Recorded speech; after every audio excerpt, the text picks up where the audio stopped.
Recently, I started watching a show called I Dated a Psycho. And when you're watching a show like that, it's so easy to sit there and think, how could a person date someone and not see the signs right away that there's something not right up here with that person? How could they spend months or years with this person before they realize that the person is a psychopath? But I noticed a very common theme in all of the stories that I watched. These men or women would be so charming. They would do and say all the right things. They would love bomb the person like crazy, buying them all kinds of gifts. And they would basically move the relationship so fast. Like after a month, they're already saying, "You're the one, I love you so much." After 2 months, they're already trying to move in with the person. Then maybe 6 months down the line, they're trying to get married. Then as more and more time passes, that's when their true colors start to come out. That's when their mask falls off and they start acting completely insane. And it's usually around the time when they feel like they're starting to lose control in their relationship. Like when they feel like their partner is finally catching on to who they truly are and is about to leave them, that's when they act out. It'll open your eyes and make you realize, wow, like that could. The best thing you can do for your dating life is to drop him after his first offense. She's absolutely correct. She's absolutely right. A lot of ladies, y'all let it go past the first red flag. You wait till 2, 3, 4 red flags accumulate before you start to see his real true colors.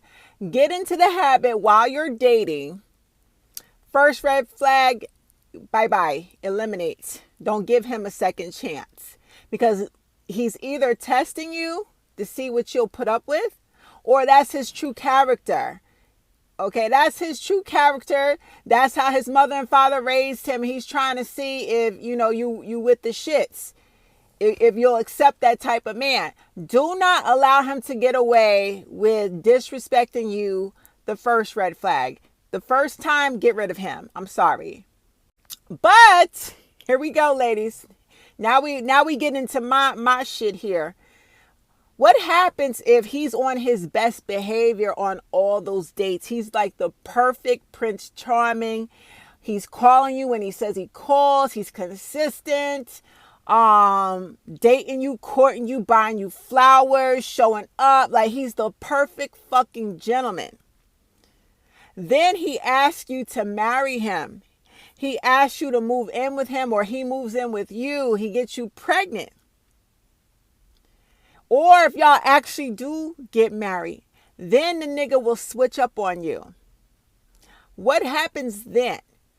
Because for the first 2 years, he didn't show you any red flags because he was Prince Charming. He was on his best behavior. And by the way, that's a psychopath. A psychopath has mastered the art of manipulation.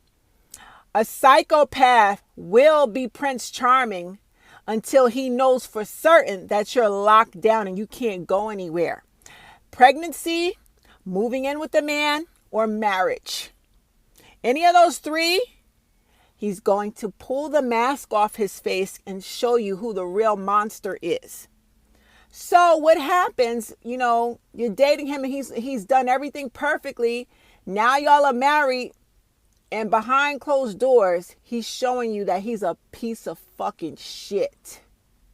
First of all, do not marry that man without a prenup. Get a prenup.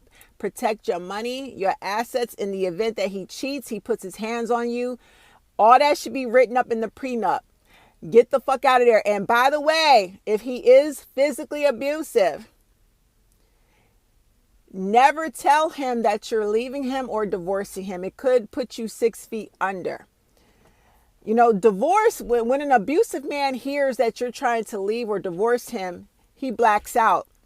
And in his mind, if I can't have you, nobody can have you. That's why a lot of divorces end up, with women and children unalived because their husbands want control over them. They don't want that. They want them to accept and tolerate the cheating, the mistresses, the infidelity, the abuse, him not coming up on his part of the bills. Like he wants you to be that weak woman that his mother was.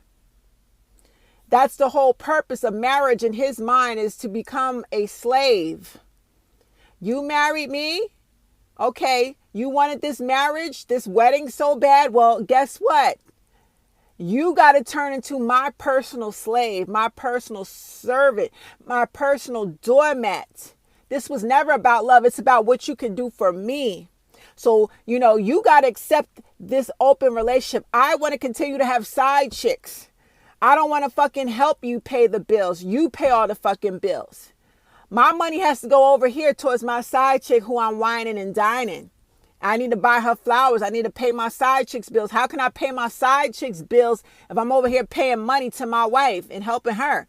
I don't want to fucking help you. You signed up for this shit. Now get on your job. You're a free fucking slave. You're a free fucking servant. You're my mother. I need a woman like my fucking mother that I can put my, I could sleep with. I can't sleep with my mama. I can't have sex with my mama, but I can have sex with you. And I'm going to train you to become like my weak ass mama. You going to get on your hands and knees and be a fucking servant and a slave for me. That's what marriage means to these fucking men, ladies. So do not ever tell him that you want a divorce. Do not tell him you want to leave. You got to plan all this in silence. Move in silence. Go call your attorney. Write out your exit strategy. If you have kids, you really got to move in silence. Whoo, Jesus.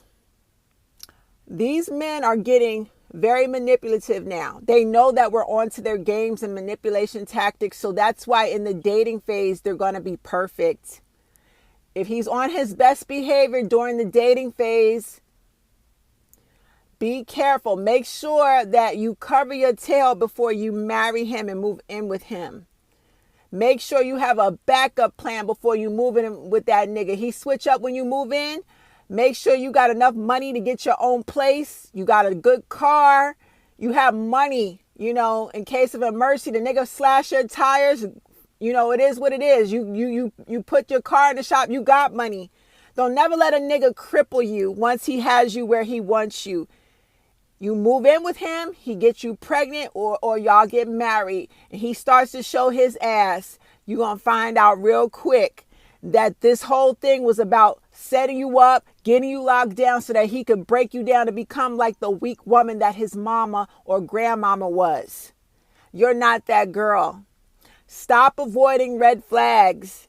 It's wonderful if he could expose the red flags immediately in the dating phase and you get rid of him, that would be wonderful. But a lot of these men know how to act on the dating phase and they'll wait to get you, further down the line, put a ring on your finger, move in.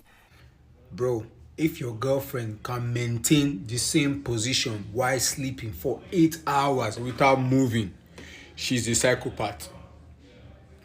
I'm telling you. Let's talk about the number one sign that you're dating an emotional psychopath. The number one sign is that nothing is ever his fault. If you're upset about something, that's your fault. You're too sensitive. You're too dramatic. If he does something wrong, well, it's your fault because you made him upset. You pushed him over the edge.